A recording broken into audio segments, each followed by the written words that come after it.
All right, day one excavation. I'm excited. This one took a long time to get started, but here we go. This machine's gonna crush this house in a couple of seconds here. Let's start off season 2, CMGT TV.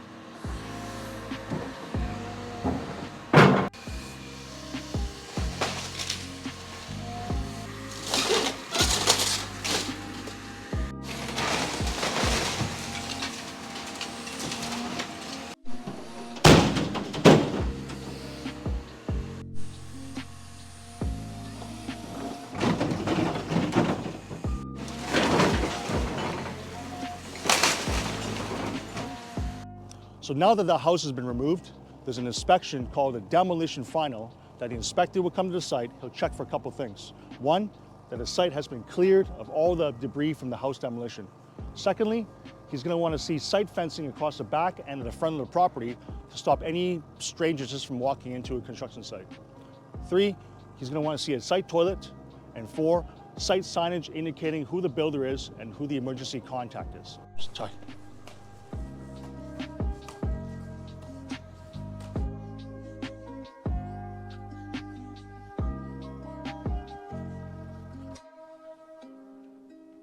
All right, Monday morning, we managed to get the excavation finished off on a Saturday. I got the framers in there polying off the sides of the excavation to make sure it's safe from any erosion on the sidewalls. Next step, geotech will come by and certify the work. Surveyors will come pin the layout, and we're gonna start doing the formwork. We're shallow back there, like probably 7.5 there, 7. In the beginning, now that I'm down there, yeah, it's actually way more comforting. Yeah. Let's,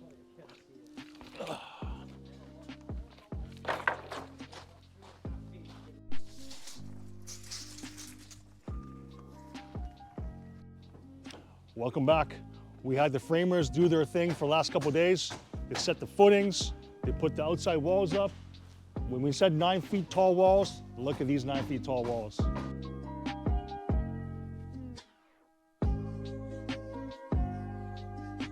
So just check out the sheer height of these walls. I'm standing on top of the footing right now. They're just towering over me. Well, 9 feet walls on this side.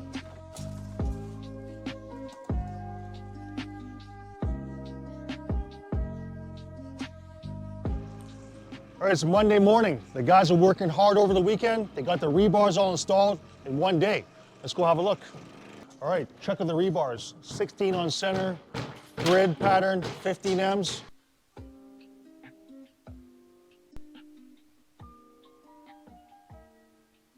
All right, we're pouring concrete today. The boom truck is here. The placers are on standby. We're just waiting for the concrete trucks to show up. Let's go.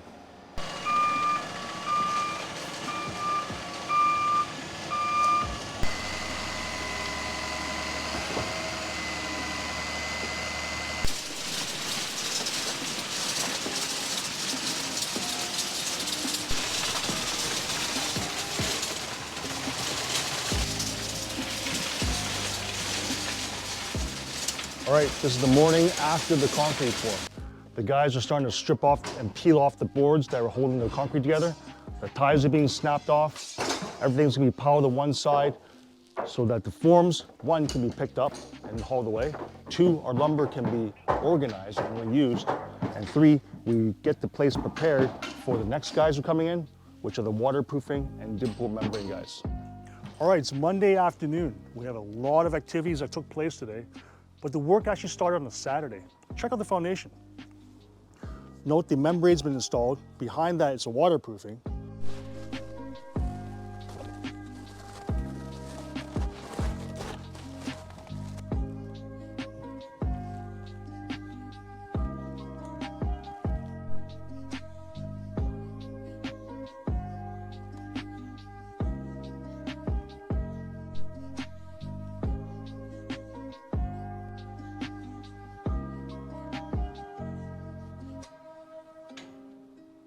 All right, we got the main floor all sheathed. Everything's been glued and nailed down. What you see is the entire main floor plate. Now, what you'll notice also is the interior walls have also been framed out. This is just for the purpose of getting an idea of where those walls will be erected later on. In the meantime, we'll be working on the exterior walls. All the bottom plates are put in. Later on, we're gonna have the walls assembled on the ground and then sheathed, all the window openings cut out and prepared, and the walls eventually tilted up in place. Okay, a lot of progress today. 2 guys got both of the long walls up. The walls are starting to make the house look like a house. Let's check it out. Okay, so we'll let these guys finish up with the back wall, the front wall, lift them up again in place, tie it with the outside walls to form a box. That's when we start looking at the next floor up. Again, we're just repeating the same process, throwing the beams in place, throwing the TGIs in place, get it sheathed onto the roof level. All right, we skipped a day of filming, and I'm super excited to see what these 2 guys are up to. Wow, look at that progress.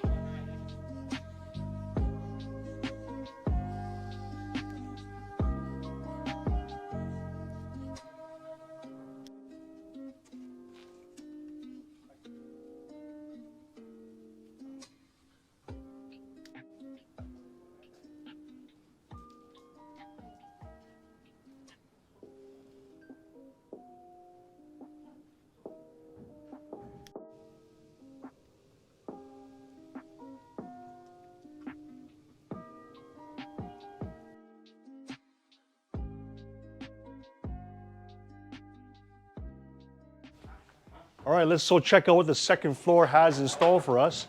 Now this house has a rooftop deck and it's supposed to have some kind of a view towards downtown Vancouver. I'm excited to see what you can check out from the master bedroom. Let's go have a look.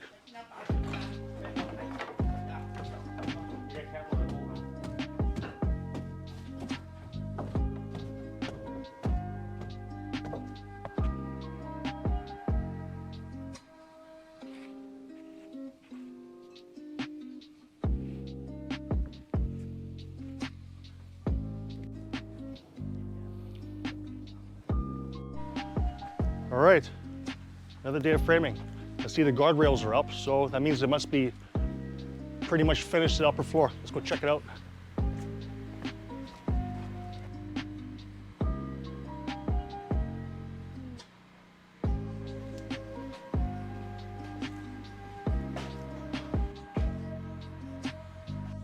All right, another 8 feet taller.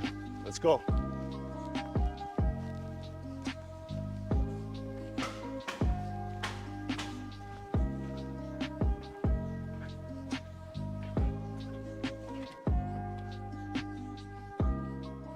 Okay, first time for rain in a long time. Look at this place. It's starting to look like a real house again. Let's check it out.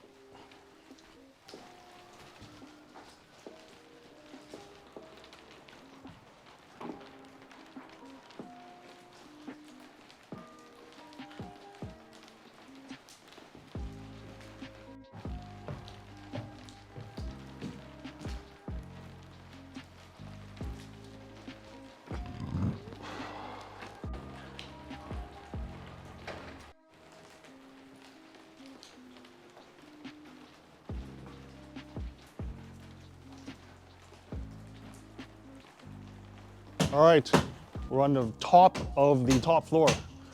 Framing in progress. Today we're not going to move around too much because there's really nowhere to stand. So we'll just point out some things, some fun things.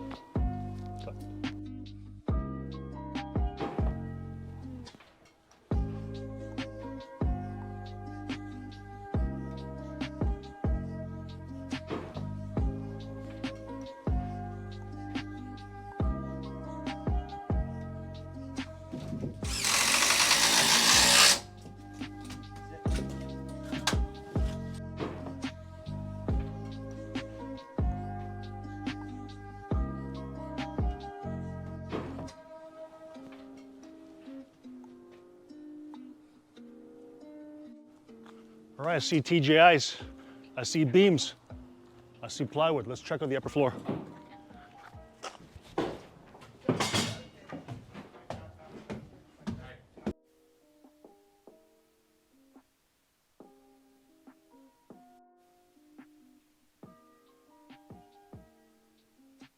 kind of a bit early. Okay. Oh, nice. You can go up there, that way. Oh my God, look at that view. Wow, this is amazing. Okay, I think we have a lift of lumber going to the top of the roof. Let's check it out.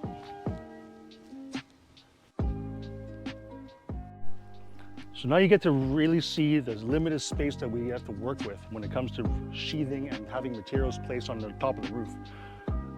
Just yesterday, this area was nice and sheathed and it looked like a nice big 800 square foot deck. But in reality, when you have the materials delivered, you have actually very limited space to work. So the first section they would do is this area, have it all nailed down and in place, finished. Give them a spot to put the materials because obviously it takes up a huge chunk of space. So now they can freely work in this side and then come back here for the materials, for drawing materials and continue on with all the rest of the framing. But when it comes to these top areas, it gets smaller and smaller and smaller with respect to what kind of working rooms that you have. So it's better to plan ahead.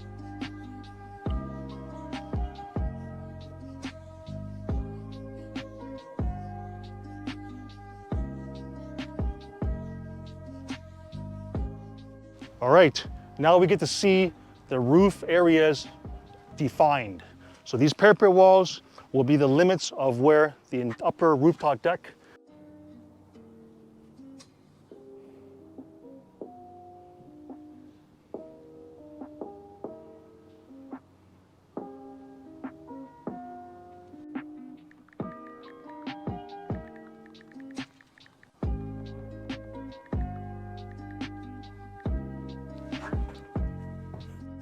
Okay. Oh, I can't wait to see this. Wow. Wow. This place is really, really taking shape now. Okay, let's see what the framers have done.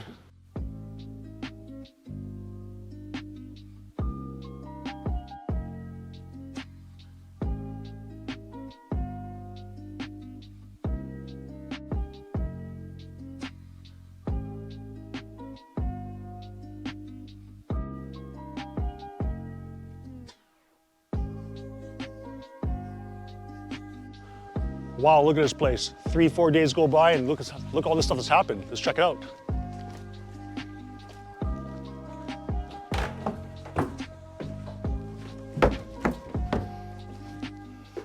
Rooftop deck, all finished, ready for roofing materials. It's like a blank canvas. This is where we can really start to see where we're gonna put the slopes, how it's gonna exit the roof area. Man, I'm excited to get the roofers on here, but this is how we start the roof.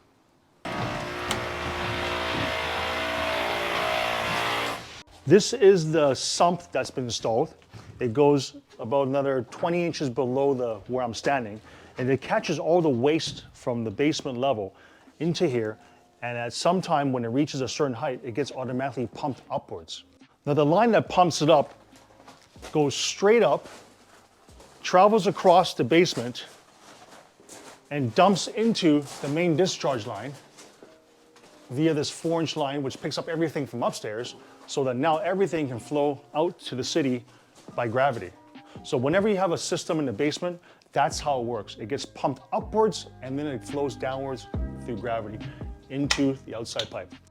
So once all the plumbing system gets inspected, the next step is to get this whole basement leveled off, and we start going towards insulating and putting a vapor barrier on the basement slab. All right, Monday morning, it is crazy busy today. Let's check out the site. We just had a plumbing inspection. Everything was a pass. So right away, the guys are gonna be starting doing the underground slab preparation. The next thing we do is we sheet the entire basement with poly. And we make sure we bring the poly lapped up the wall about 16 inches. And we finish it off with a bead of acoustical sealant.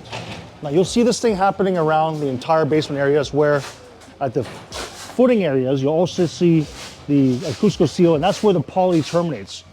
Later on, you'll see concrete pour right flat with its edge. When the concrete presses against the acoustical sealant, it provides a seal from here downwards right across the entire basement. You also want to make sure that whenever you have a penetration coming out of the ground and through the poly, that the area around that penetration is nicely taped up This is where you prevent any gases from coming out of the soil. So this is a very important area to keep it nice and tight. In the meantime, we've got a garage to dig.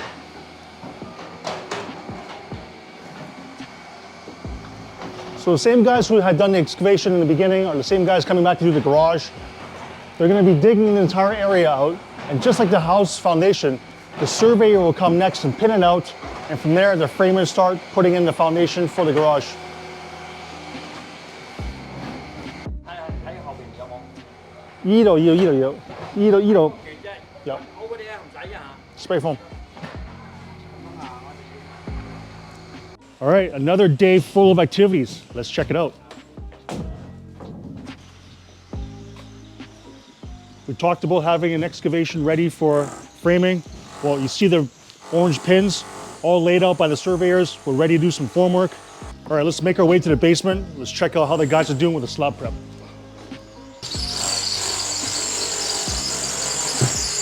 We saw the poly. Now we see the styrofoam laid over top. This is 3 inches of XPS. Notice we have the rebar grid here as well. Okay. Okay, let's have a look at the other side of the foundation. On this side, we have to use non-combustible materials. So in this case, we use 2.5 inches of rock wool. Its industry name is Comfort Board 80. Okay, so we line this entire face of this foundation wall with this material. It'll give the same R value for the basement foundation wall once that 2x4 wall is installed, again, with another layer of R14 insulation.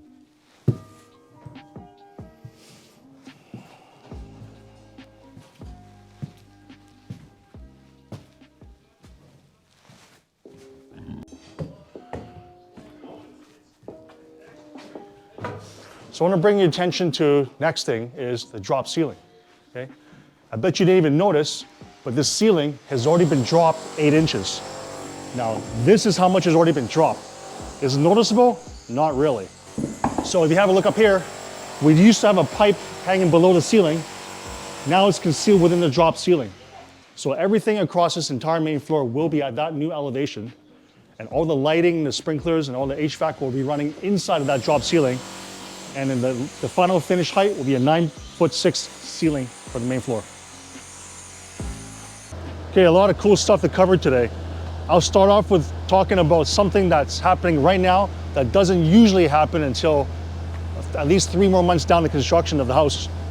So what you see before me is a storm, sewer, and water line connections that are taking place.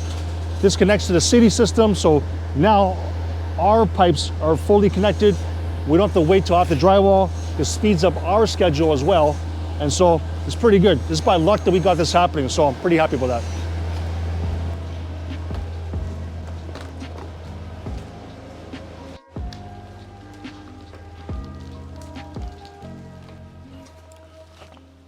Got the garage foundation ready for pouring, ready for inspection first and then pouring. Just like the main house, we have all the straps being installed ahead of time.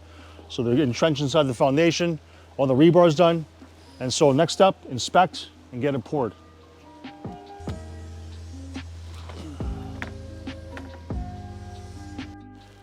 Today's day 1 for the roofing scope, and we're gonna start from the roof.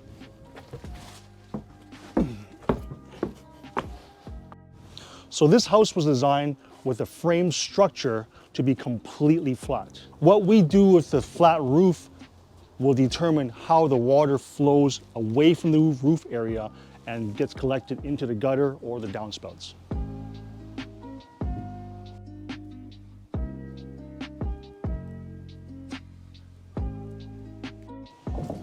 So as the waterproofing and roofing are taking place, check out the scenery behind me. The foundation of the garage is ready to pour. The back stair walls are ready to pour. We know the basement and the 2 floors above are ready to pour. So we have the front landing ready to pour. We also have some hardscapes ready to pour. Altogether, this will be a 1 full day of concrete pouring and placing. But when we do it in that kind of a scale, we can probably save 1 concrete trip. That could be several $1,000s in placing and pumping costs. So good for the owner. All right, a lot of things happening. We're just put to pour concrete. Let's check out the progress. So part of our concrete pour includes pouring the 3 levels of the house, the basement, main, and upper floors. If you look behind me, you'll see a whole array of radiant floor heating that's been roughed in ahead of time. So one thing about radiant floor heating is you can actually design it so you can have a bit more flexibility in how you heat your home. For example, this main floor will be one zone, meaning the temperature here will be separate from every other room. On the other hand, upstairs, where there's 3 bedrooms, you can have it, every bedroom can have its own separate zone, so the user of that bedroom can have a bit more flexibility on how they choose to heat that room. So enough about heating, let's talk about waterproofing. So now we're finishing up the second layer of the waterproofing, and this is called the top layer. And what it does is it protects the bottom layer from any kind of damage.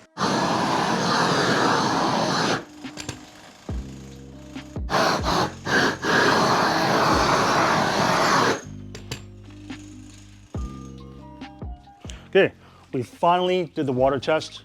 Check out how this entire area is flooded.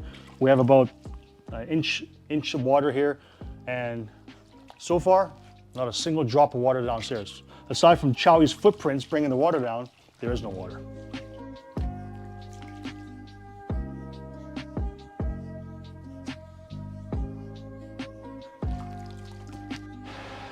Okay, here we go, the day we've been waiting for. We're pouring concrete today. It's taken us a couple months to get here, but check out all the work that's involved. We got placers on site, we have concrete supply, and we have a pump. Let's check them out.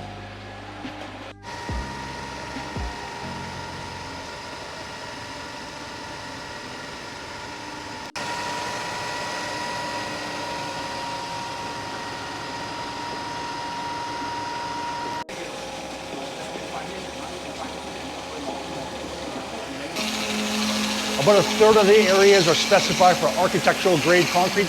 So for example, the landing in the front, the side walls, all the hardscapes, they're spec for architectural grade, meaning it's gonna have a better look to it.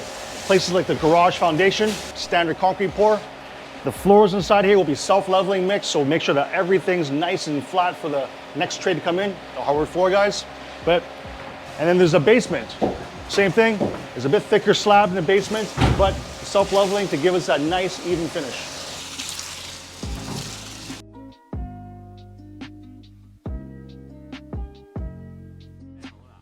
All right, concrete's in. It's time to start flying on this project. Let's check it out.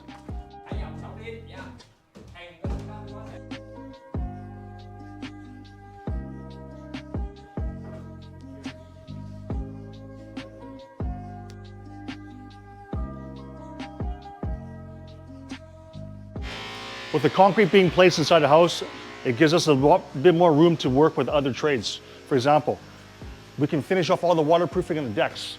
This entire opening now is now finished. Now the concrete's up against the curb here, we're able to finish it off with the top cap. Now this entire opening here is the home for the incoming giant 3-panel sliding patio doors. So I can't wait till those come in. Those are actually about a week away, so look out for those. All right, it's time to start building on the basement. The first thing we do now, we snap the lines of where the walls are gonna be. You remember back then we put these insulation panels ahead of time? Well, it was in preparation for the framing walls, because now, once we install the framing walls in place, it'll be a real pain in the butt to slide these behind the walls. So it's always good practice to have these in first, have the framing walls in place, and everything's nice and clean.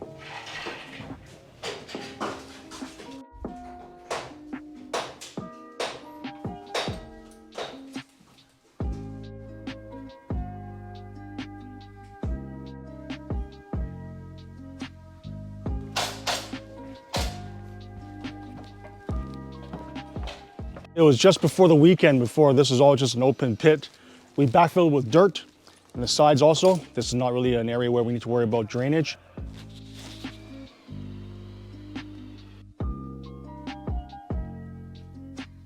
All right, Monday morning, we're on site again. We have Corey from Greer Spray Foam coming to the site, and we're gonna walk through the entire project and talk about the areas that we're gonna spray and why we're spraying in certain areas.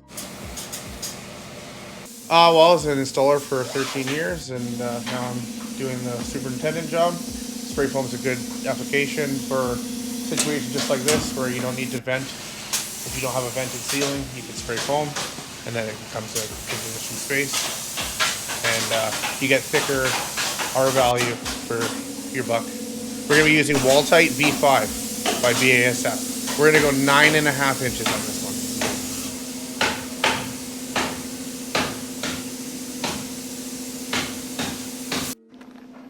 All right, it's been a couple of days. The spray foam guys have done their work. Let's see how everything ties together. All right, have a look at the ceilings. Everything you see here in purple, that's spray foam. The material we use is BASF Wall-Tight. This is a 2-pound spray foam, which is a vapor barrier, also an air barrier material, also an insulation material. Let's check it out.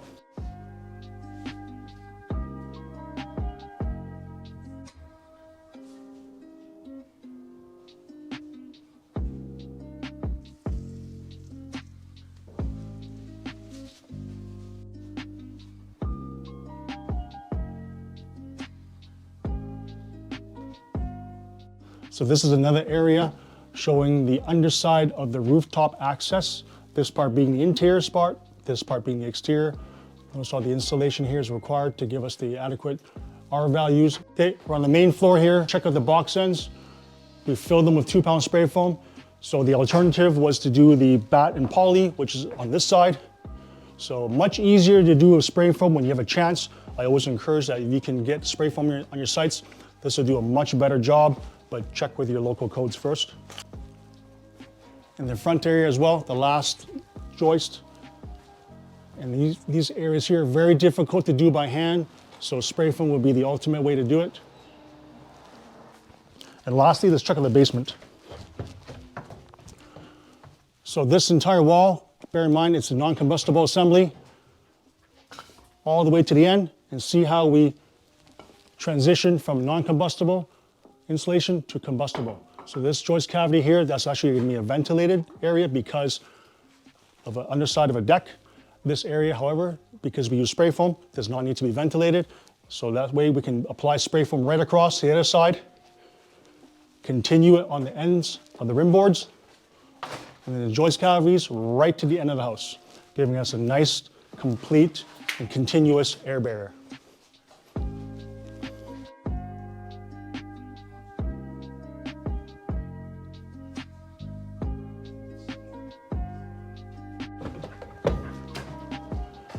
Okay, let's check out this $1 million garage.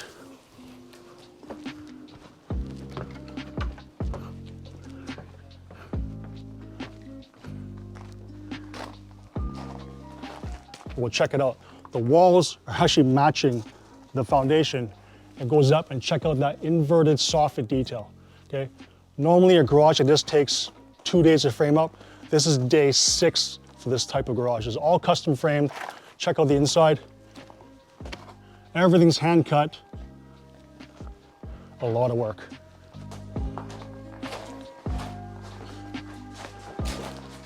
If you want to get down to details, check out the backside. The thin walls here are also angled according to the foundation. And then again, the inverted soffit details. It takes a lot of time and a lot of focus on this type of garage. All right, we promised you a lot of activity to be taking place after spray foam. Let's check it out. It's been super busy a week so far. So the biggest thing that happened so far, windows. All the windows have been delivered onto the job site and installed already, okay?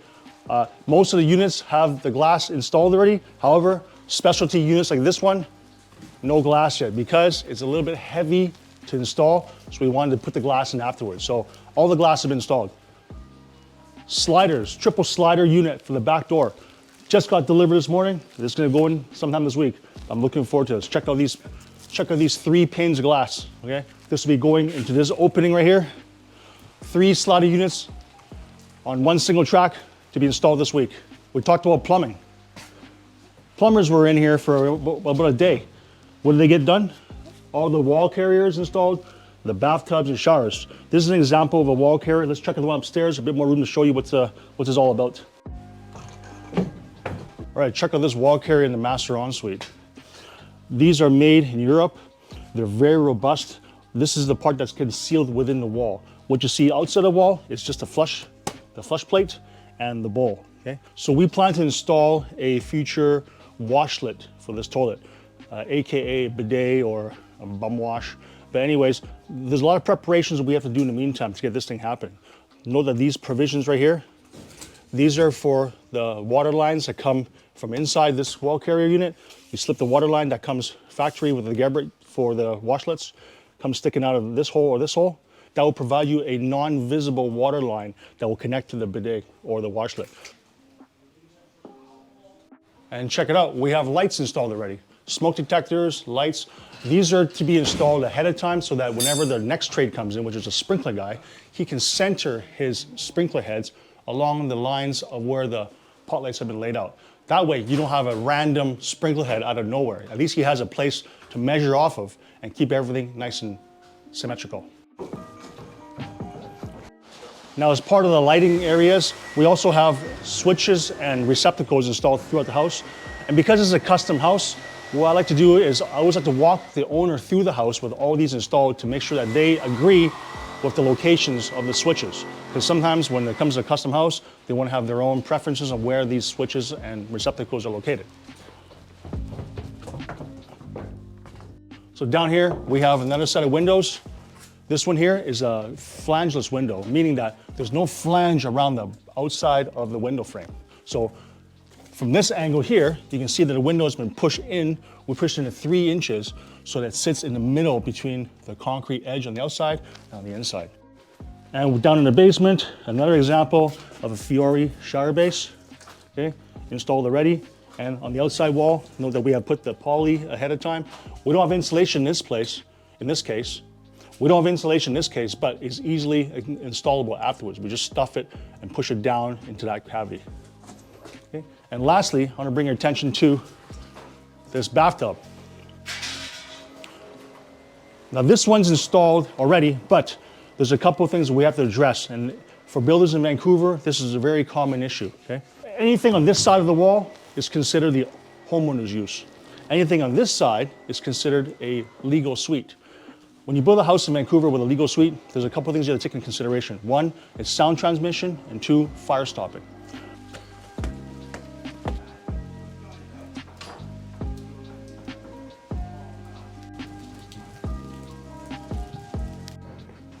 All right, very, very busy day here.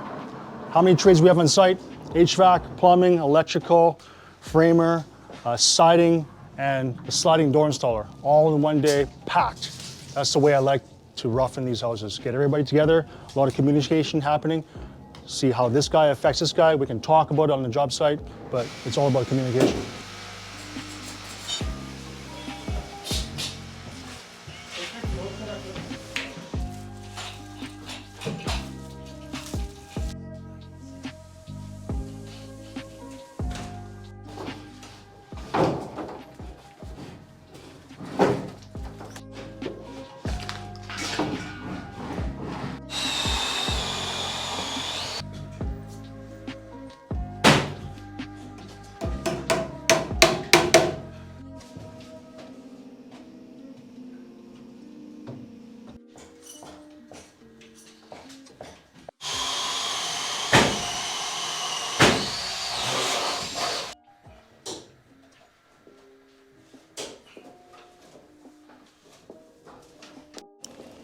All right, it's the end of the week. It's miserable, but we got some work going on.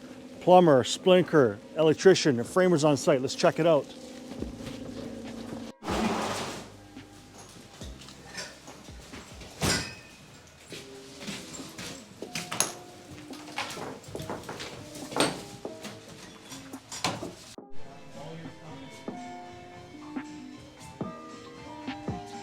From there, yeah, I'll come down and leave it here capped. Okay. As part of the electrical rough-in, one of the things we're doing today is we're connecting the garage and the house electrically. Now, what does that mean? You see that pole at the end of the garage? That's the service entrance mask. That's where the electrical comes in from the overhead wires, connects to that pipe. 2 meters will be installed in the end of the garage, which feeds the house. 1 meter covering the main house and 1 meter covering the basement suite. Let's go check out how these are connected. So we're standing in the back of the garage. This mast here represents the service entrance that's going to be connected to a set of meters, okay? 2 meters for this property. How this connects to the house via underground wire. This is a tech cable that connects eventually to these meters, which feeds its individual electrical panels inside the house. Now, and see the electrician right now is feeding in it's called DB2. That's the communication conduit. And that will house all the Shaw and TELUS and whatever fiber optic lines that connect from this service area to the house. Where I'm standing here in the trench, there's 6 inches of sand on the bottom. This is a mandatory when it comes to inspections. The 2 tech cables running from the house to the garage. And this right here, this 2-inch DB2 will rest inside this trench as well before it gets backfilled.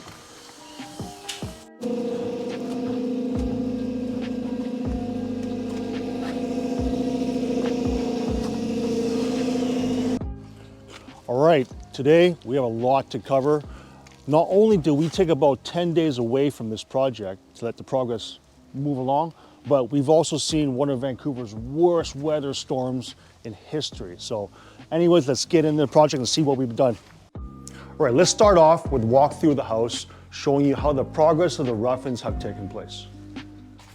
We mentioned right from the beginning of the rough-ins that HVAC guys go first because they occupy the biggest footprint of the rough-ins in the entire house. Have a look here. This represents ducting that goes from the remote location, passes all through this bathroom, ends up in the second bathroom. You see how much runs are involved just for the HRV units. This is just one of the sections.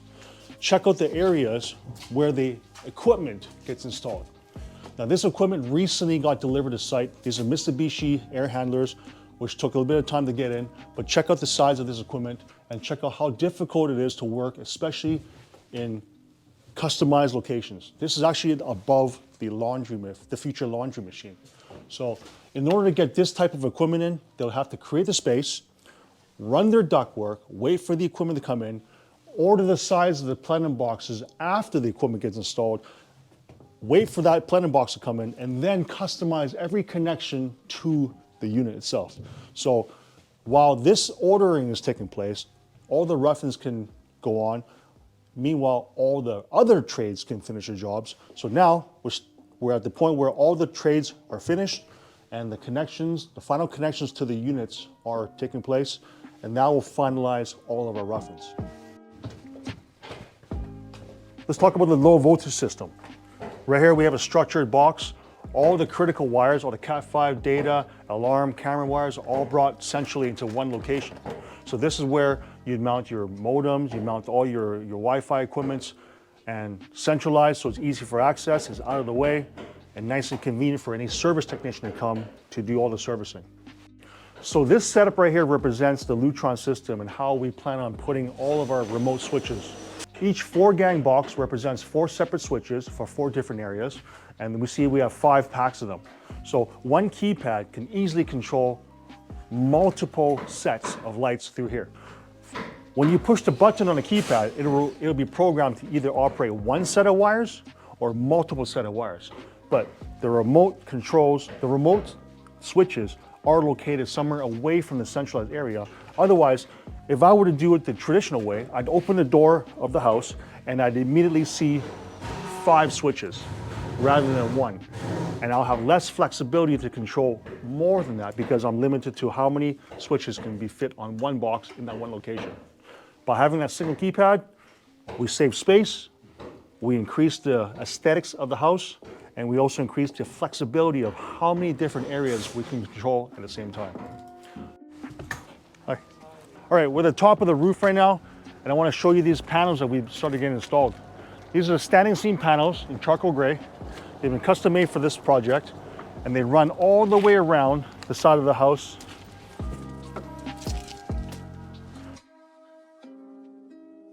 All right, lots to cover today. Let's start with the outside. Check out the south elevation of this house. We have now the siding installed, the gutters installed, and the scaffolding's out of the way. Let's have a closer look. So check this out.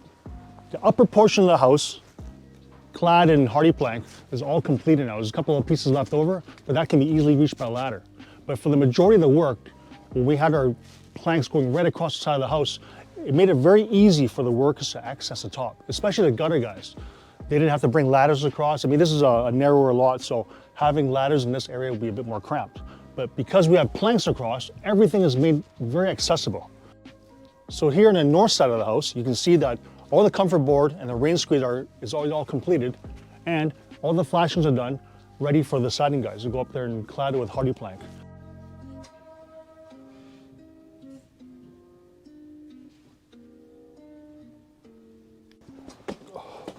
Okay, we reached a big milestone this week. We passed all of our trade inspections: gas, plumbing, electrical, low voltage, sprinklers, everything's passed.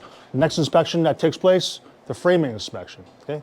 So the framing inspection is one of the biggest inspections we have to pass. It's like a milestone where it allows you to proceed with the next step, which is insulation, and from there, finishing.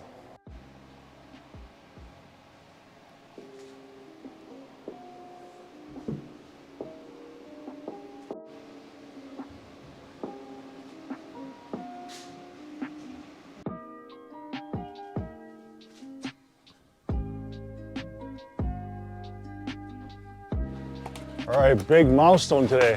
We've come a long way to get to where we are now. The whole house is insulated. We're gonna wait for inspection. From there, start drywalling.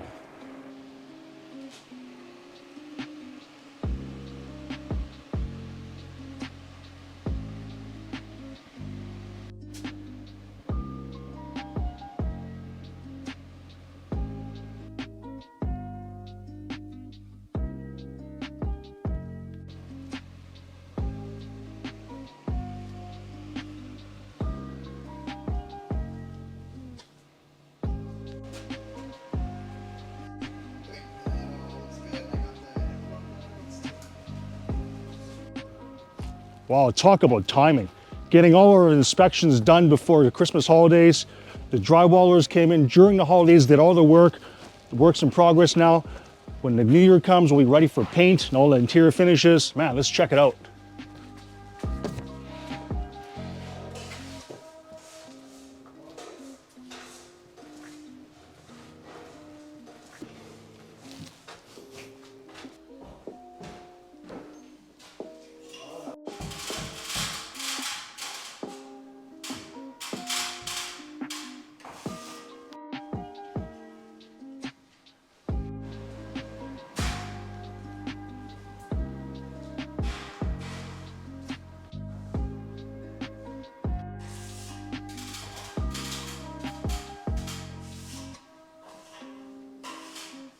So right now this is the first coat or scratch coat.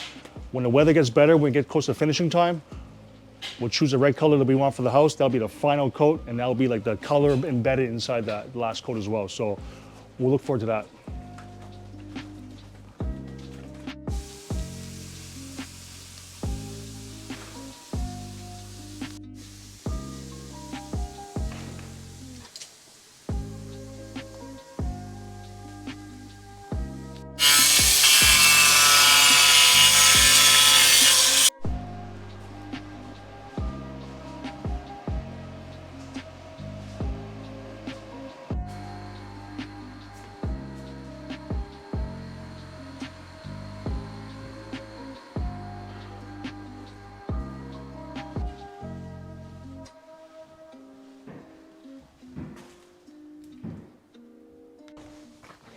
One very important thing to keep in mind is when your project needs a sump pump, that you always have one ready with preferably with a float switch. So that means you don't have to keep coming back and checking on it. It's all automatic.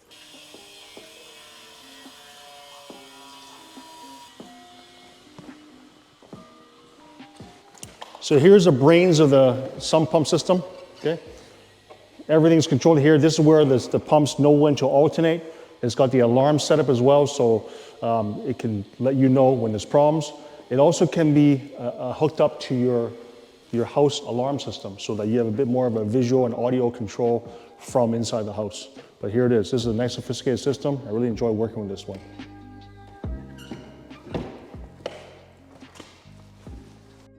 So in the garage, we have this new garage door installed. It's a roller type system. It's a little bit different from the traditional ones. This one does not require the use of tracks. Now, if you see the roof line in this garage, this is where you don't want to have the tracks installed. See, Right now you have a completely open ceiling area. I mean, they have the option of putting whatever kind of storage components on top, maybe even like a little platform in the future, but check it out. Nice and sleek system, no need for any extra hardware. And I'll open the door for you to show you how smooth it runs.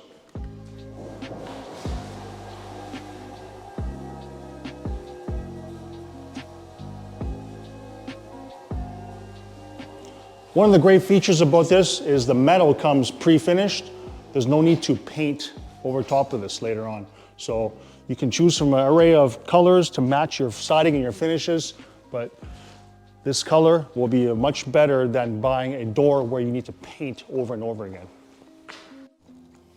All right, Monday morning, we're back on the job site. It's been a couple of days of rain, but we got all the areas prepared for landscape work. Let's see where we start. For this project, we're just doing 2 basic walkways from the house straight to the city sidewalk, one for the main entrance, one for the basement suite.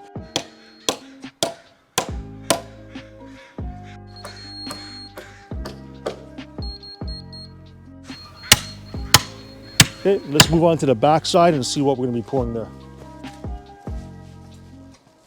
So similar to the front of the house, all the areas you see prepped with the road base are gonna be basically sidewalks or walkways, right? And then along this backside here, we always want to pour a nice pad for the incoming outside unit for the HVAC. So moving on to the side of the house, you would expect a house like this to have a walkway or a sidewalk, but in this case, we actually won't. So for both sides of the house, the sides will be actually gravel with slabs of concrete marking a small pathway leading to the front.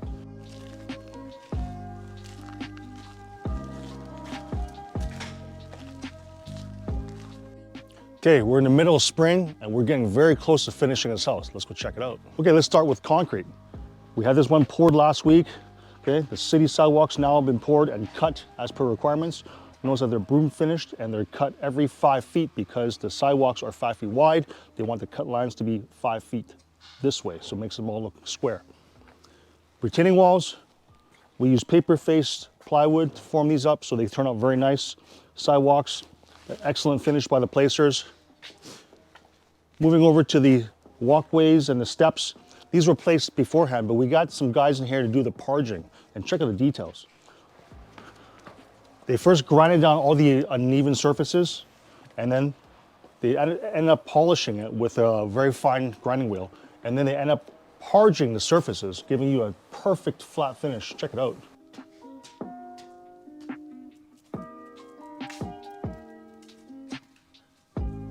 So let's start moving inside and see how the finishing is coming along. Okay, we have the basement cabinets being installed right now. And you see these are the boxes that go in first. And you see how all these areas need to have all the gables and the finishing pieces in place. And then we measure for the countertops. Now take a look at this kitchen here and we'll show you how a finished kitchen looks upstairs.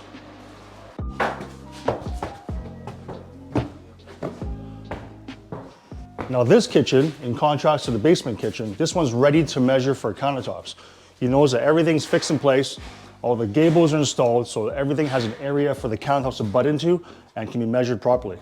For this surfaces, we measure for a cooktop, backsplash, and this area we measure for the main area where the sink will be installed.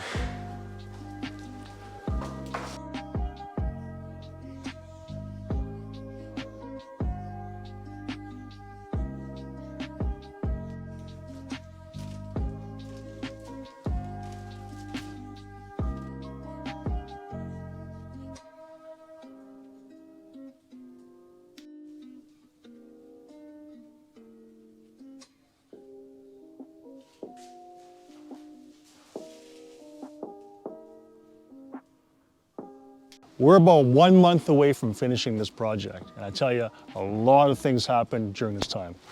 Everything seems to get squished together at the same time, but you know what? It's exciting. Let me show you what took place. So let's start with the outside. The moment you start cleaning up the outside, taking away the ladders, the scaffolding, the pump jacks, you start exposing how nice all the components come together. Check it out. The metal, the soffits, stucco, the siding, they all start piecing together, giving you the nice elevation that we're intended to build. Then you start making room for the walkways and the hardscapes and all the landscaping that you can start putting in. Without the pump jacks in the sides, we're able to pave ourselves a walkways. It's at this point you can start arranging for your gutters and all the miscellaneous, the fencing stuff that just can be installed without getting in your way and subject to damaging. Next, the railings and the glass, the sensitive areas, those can be installed. Basically everything on the outside can be finished. Your condensing units and then your garage and anything to do with the outside can basically be finished at this point, right? The last thing you want to do is leave the outside all muddy and messy and then have a chance to track it all back in the house. So I like to finish the outside and the inside at the same time, but try to get the outside finished first before the insides. So over the course of the last 2 weeks, we had a multitude of trades coming in all at the same time, including cabinet guys, countertop guys, all the electrical, plumbing, HVAC, sprinklers, low voltage, everybody just crams together to finish the place off. It's at this point where you want to be productive and constructive and not destructive. What I mean by that is, check out the stairs, right? On something as nice and milled like this, the last thing you want to do is wreck it during their work by having trades guys march up and down without protecting these beautiful stairs. So while we have all this traffic in the house, it's always important to remember to protect the work that you've already finished building. For example, stairs, how we protect them? We cut sheets of 1/8 hardboard, tape them down, and have the nosings protected, especially the nosings, because they are very difficult to finish nicely and even more difficult to repair. So at the finishing stage, I like to sequence a job in a certain way. Let's talk about that. So during these times, I like to finish off areas which are most sensitive. For example, the bathrooms. So one of the rules I like to follow is to get the washroom areas finished first. Why do I do that? Now, look at this small space, okay? Despite the small space, you have a lot of activity that takes place in here. Plumbing, electrical, tiles, there's glass guys, there's hardware installs. Why not just finish these areas first, and if any repairs that need to be done afterwards is easy to identify, because during the finishing stage, it can be pretty chaotic inside the house. So get these areas done first, move on to the rest of the house. Now the second area of emphasis are the kitchen areas. This is where you put together a huge amount of information. Not only do you have to have all the spaces to accommodate the millwork, but the millwork has to accommodate all the appliances, and the appliances that accommodate with the sinks and all the receptacles and all the lighting. Everything in the kitchens has to be perfect. So this is the true test of how well you had followed your drawings, your shop drawings, how you instructed the trades, and how you laid out every single measurement for the final product. The last focus is just the general areas, okay? General areas are pretty easy. Doors, baseboards, every house is gonna have them. It's actually very similar. It's just a matter of planning and basically your colors and making sure all your hardware is in place. But it's a very easy part. It's a very enjoyable part of the process, because this is where you see things all come together and you see things done very quickly at this point. So the place has to look good, but not only look good, it has to be compliant. So during the next couple of videos, we'll be going through areas we watch out for to make sure we meet the code requirements. That way we can pass a final inspection in one go. All right, we are at the final stages of this build. Let's talk about the last things we look for before we call for final inspection.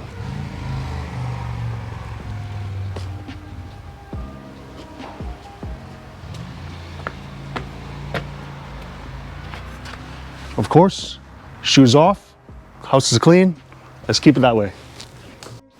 So starting with all the exterior doors of a house, you always want to make sure for every hinge that's installed that you have 2 3-inch number 10 screws on each of the hinges. And this is for security reasons, to keep the door intact so it doesn't get kicked open as easily as if it was just a regular 1.25-inch screws that come with the doors from the manufacturer. This is a weird one, but required. Anytime you have glass partitions, they want to have some kind of an indicator, at least during inspection, that you have something here to indicate that there's a piece of glass there, so you don't just walk and bam and walk into it. And it does happen, but stickers are usually a good thing to have. So any kind of a label on the glass would be good, at least for during inspection. So for handrails, interior handrails, you want to make sure when you do a measurement that you have 36 inches from the tip of the nosing measuring straight up, that this is 36. Next thing, a very important thing, is stair riser heights. You always want to make sure that when you have your stair measurements that you're no more than a 1/4 inch off, okay? So inspectors will pick on this, and if you're more than a 1/4 inch off for all the steps, you may have to shim them up or actually redo the set of stairs to make them all equivalent. Now, this is kind of like a safety hazard. This is kind of a safety thing, like so prevent you from tripping as a result of uneven stair heights. Now moving forward toward a more life and safety item, these are called window restrictors. So for all windows above the first floor, you want to make sure that there's no way the window can open beyond, say, a 5 or 6 inches, because they have a tendency of allowing somebody to open it all the way and fall out of the house. So this is something that inspectors look for. The restrictor is installed right at the base of this hinge right here, and it prevents the window from cranking any more wide than this. You can see it's not allowing it to, okay? So that's called window restrictors. You want to make sure all of your edges where the sinks and the tubs are located, you want to make sure all these areas on the tubs, anywhere where water can seep in, that there's silicone applied to all these areas, okay? This is one thing they will look for, because the last thing you want is a nicely built washroom to have water damage as a result of water gushing inside here and making its way to all the internals of the walls. Okay, now check this out. You see this up here, the door and the piece of glass? Well, this piece of glass actually folds open. Now, why do we have that? Well, this happens to be a steam shower. And check out this linear drain, this linear steam head. I love this piece. Typically, they'll come with like a big round or big square. I like using this Mr. Steam linear steam head. It's actually really, really nice when it comes to mixing in with a modern look, more sleek look.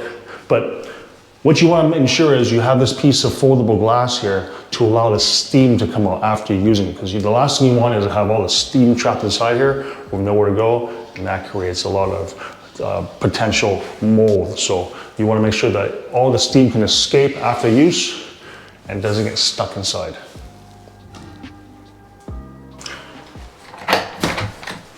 Now, same with the interior stairs. The exterior stair risers also have their own tolerances. So make sure they're as close as possible to each height. I've been waiting for a year to show you this, but check out the view from this rooftop deck.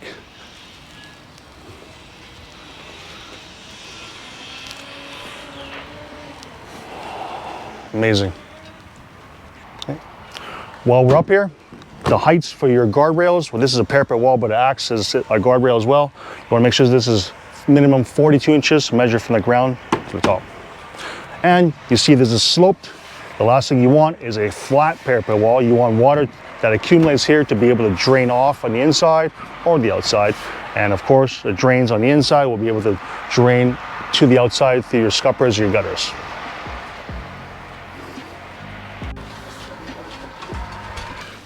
Check out this beautiful kitchen. So you might notice I got these cameras here, these IP cameras, just something you buy on Amazon. We've had these on the job site for the last, I'd say, half a year. And what this does is gives us the opportunity to have a remote view of the activities that take place in the job site. And so that gives the contractor a good sense of who's on site. It also gives a homeowner a sense of who's on site. You'll notice on these glass panels, there's a piece of metal capping that's put in place. Now this is to prevent the tops of the glass being exposed to any kind of damage, because once the tops of these tempered glass panels get hit hard enough, they will shatter. Okay, let's talk about the life and safety system, in particular the sprinkler system of this house. Okay, now note that the sprinkler system is in line with the main water line coming into the house, so it remains uninterrupted, except for the main valve. You also note that there's a gauge attached here that shows you the pressure that's currently in the sprinkler system, and this interlock device that connects the sprinkler system to the fire alarm systems. So what this system does is, when this sprinkler system sees a drop in pressure as a result of the sprinklers going off, over the course of X amount of seconds, it will activate this interlock. And what this does is it activates all the fire smoke alarms inside the house. Let's do a demo. So let's mimic a fire sprinkler system going off. So right now we're releasing the pressure. As you can see, the gauge here is dropping in pressure.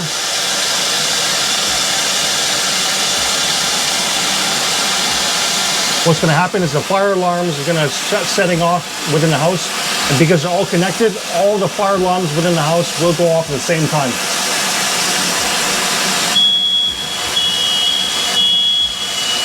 Hear that? So the entire house now is set off. Once the pressure builds back up again, it'll be back to normal state. Anytime you build a house with a secondary suite, you have to make sure that you build it with this side of the suite to be fire rated and compartmentalized properly. One of the requirements is self-closing doors on a fire rated frame, meaning there's gaskets and the self-closer built into the door. And the self-closer, as its name intends, is supposed to close the door when released, like so. And inspectors will check that the door latches in place every time. If it just closes like this, unlatched, it will fail.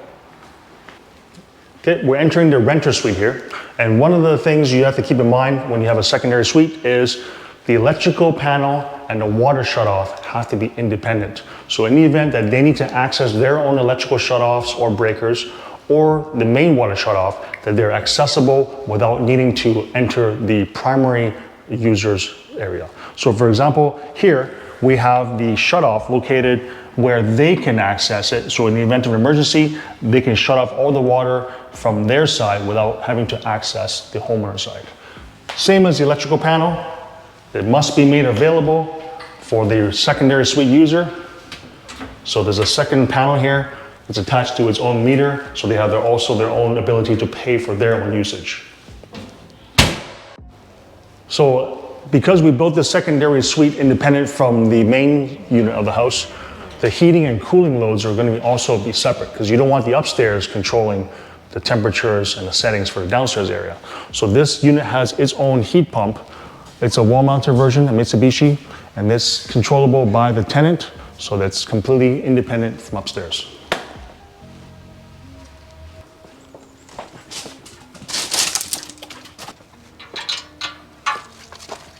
Similar to the inside of the house, you want to make sure your handrails, okay, are 36 inches from the nosing measure straight up.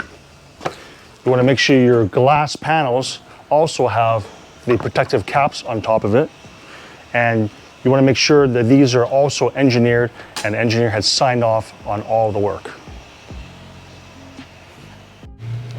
And when it comes to landscape, the inspectors look for a couple things. That everything is marked in the plans is exactly what's built on site.